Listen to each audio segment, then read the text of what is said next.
Hello friends, how are you? My name is Rizwan Hafeez and today we are going to talk about another series of lecture related to the cancer. Cancer is considered as one of the most difficult topic to understand but I assure you that if you stay with me till the end of this series, you'll be able to understand all the basic concepts related to the cancer.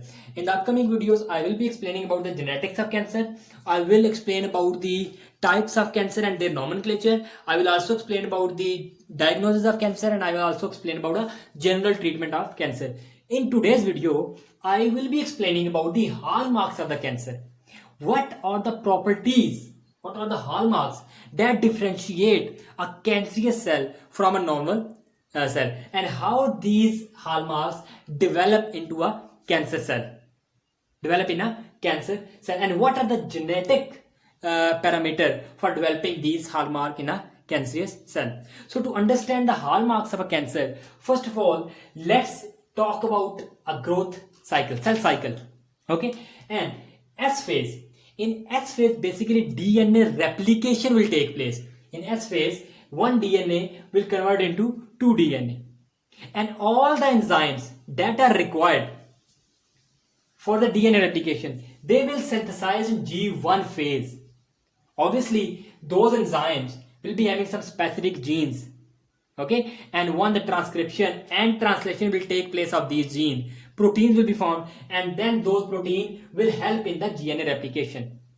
Similarly, in the M phase, cell division will take place. Here in the S phase, DNA replication will take place. In the M phase, cell division will take place, and all the important proteins and enzymes that are required for the cell division, they will be produced during the G2 phase of the cell cycle. After the M phase, some of the cell will go into the G0, they will rest until a new signal come for the cell division, and some of the cells will keep on proliferating, they will keep on dividing. Clear?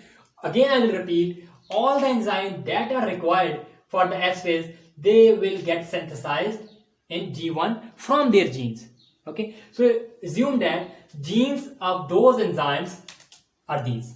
These are the genes which are responsible for the DNA replication.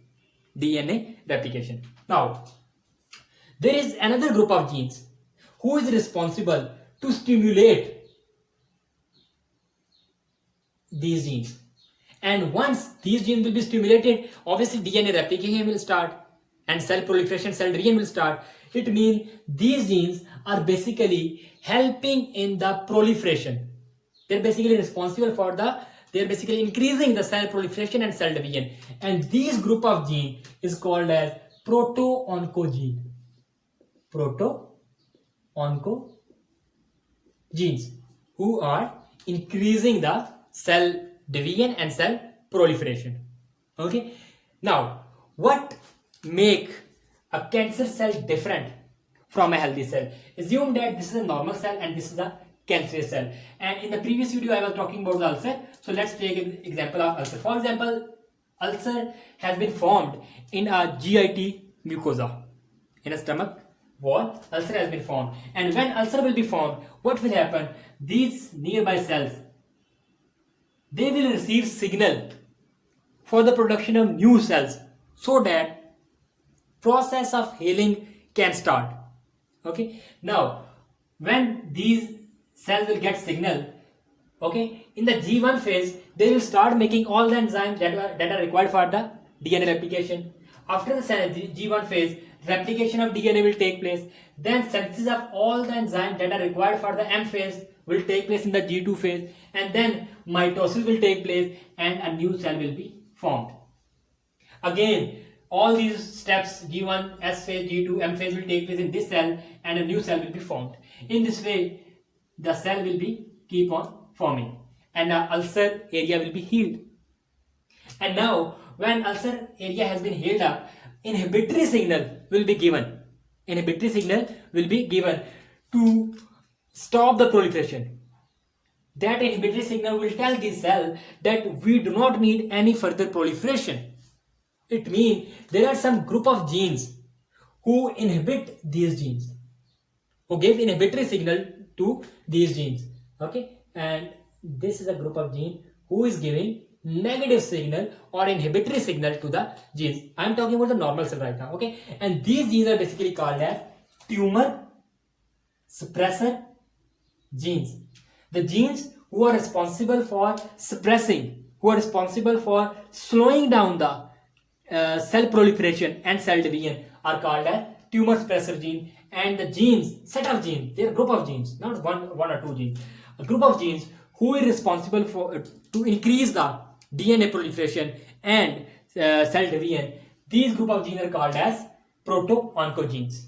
Proto-oncogenes. Now in normal cell, what will happen? Because of any reason, because of a mutation, as you know that DNA basically, cancer is a basically genetic disorder. So because of any mutation, this cell keep on proliferating. It will keep on dividing. It will keep on without any external signal. It might be due to the overexpression of these genes. Might be due to the overexpression of these genes. For example, due to any mutation. A mutation can be due to the radiation, it can be due to the reactive free oxygens, it can be due to some carcinogenic chemicals, it can be due to some drugs. Because of any substance, because of any reason, if mutation in these genes take place, and mutation in a sense that it increases the function of these genes, the mutation increases the function of these genes. So that type of mutation is called as gain of function mutation. So for example, if there is a gain of function mutation in the proto-oncogene, what will happen? The function of these genes will increase. Now they will more stimulate these genes. They will stimulate these genes more and more and more. Cell proliferation and cell division will take place. So if there is a gain of function mutation in the proto-oncogenes, it may lead to over proliferation and over division, and it may lead to the cancer. It may lead to the cancer. Okay, so the first hallmark of the cancer is sustained proliferative signaling. Without any external signal, due to a kind of mutation, these cells will independently start their proliferation. So this is the first hallmark of a cancer. Point number 2 is insensitive to the growth inhibitory signal. Insensitive to the growth inhibitory signal. There is a group of genes who is giving inhibitory signal to these genes. These genes are basically responsible for the DNA synthesis, and these genes are giving inhibitory signal to these genes.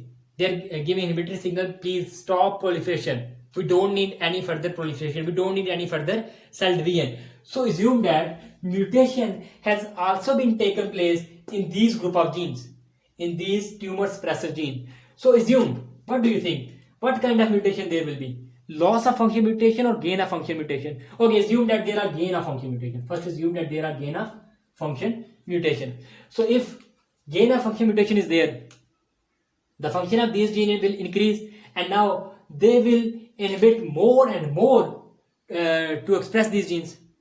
To inhibit the expression of these genes, they will function more and more to inhibit the expression of these genes. And once these expression of these genes will not take place, obviously cancer will not take place.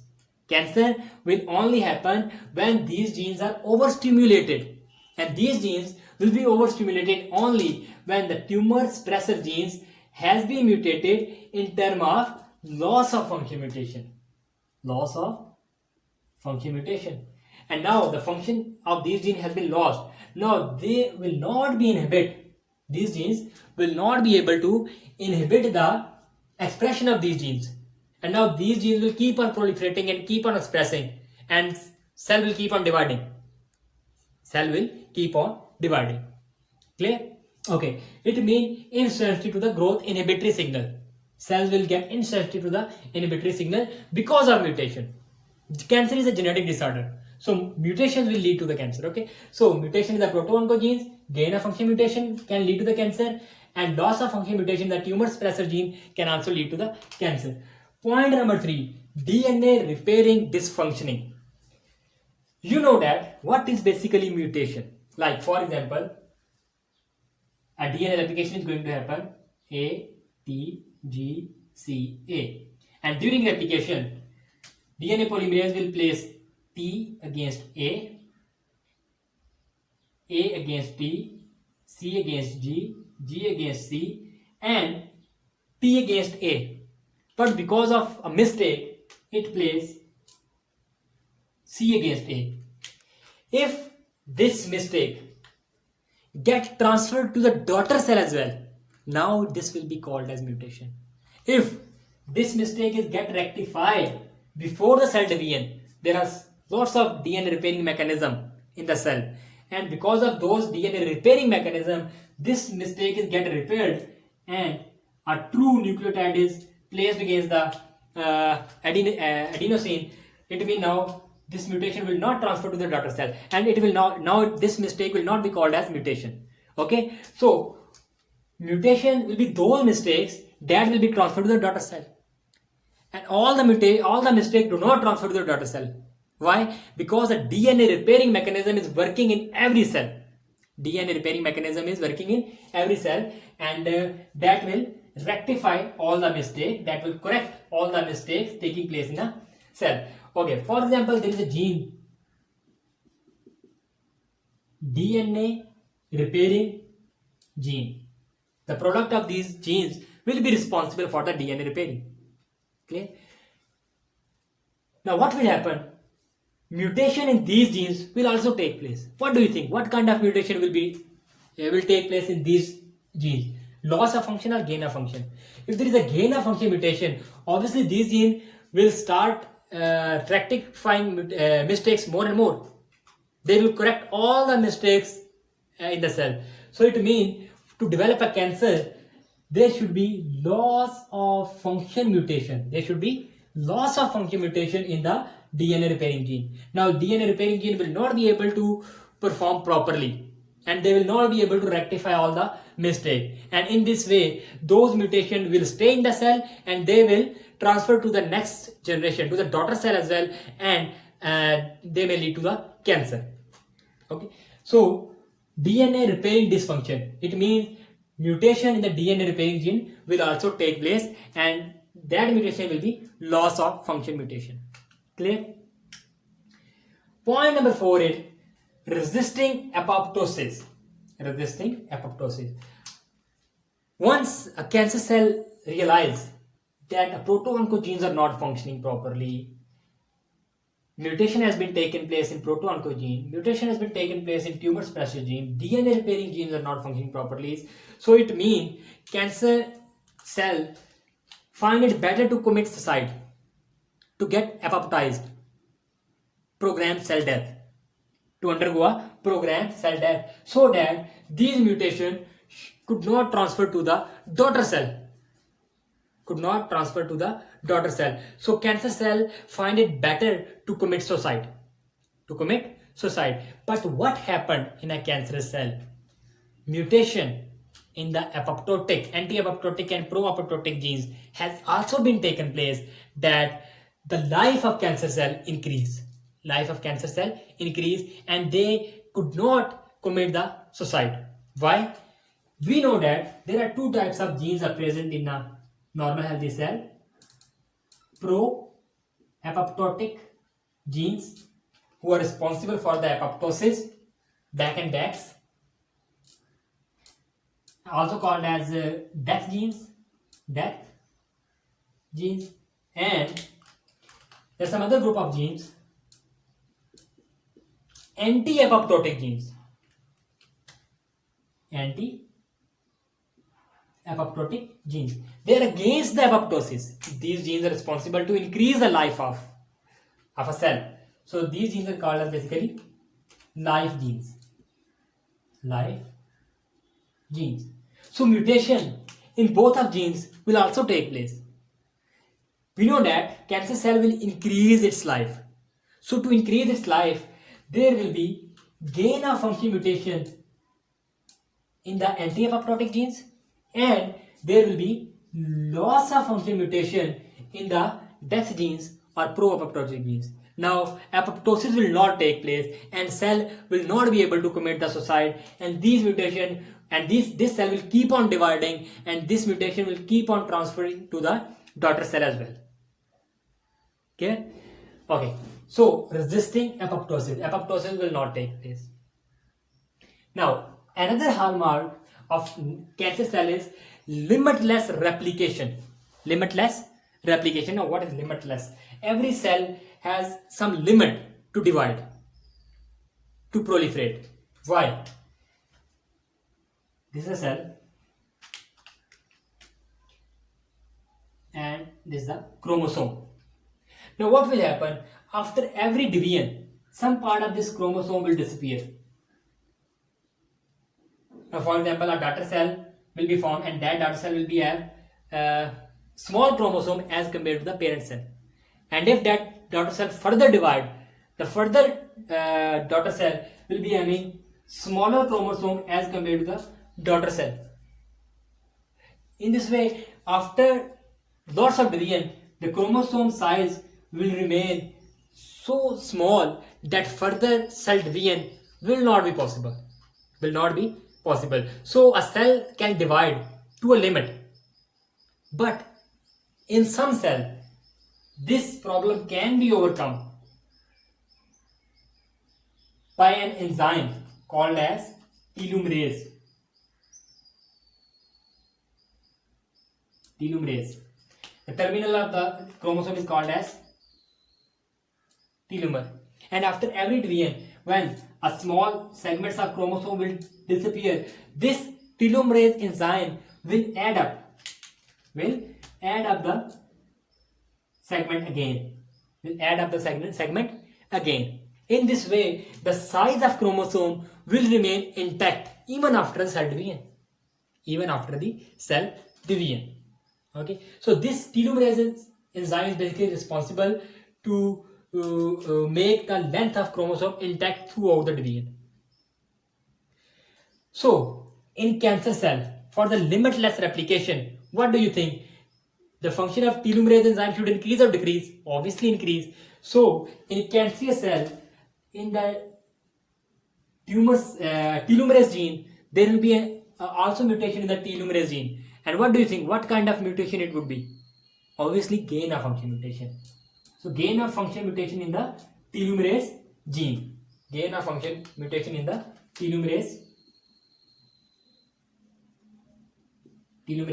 gene can also lead to the cancer, because the telomerase enzyme will increase, and the increase of telomerase enzyme will lead to the limitless replication. Now, inducing angiogenesis. Well, this point is very important for the survival of a cancer cell.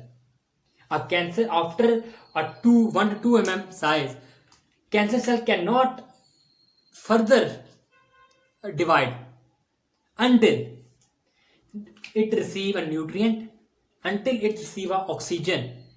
And what are the source from which a cancer cell can receive nutrients and oxygen? Obviously through the blood vessel. So the formation of new blood vessel on that mass is necessary for the survival of cancer cell.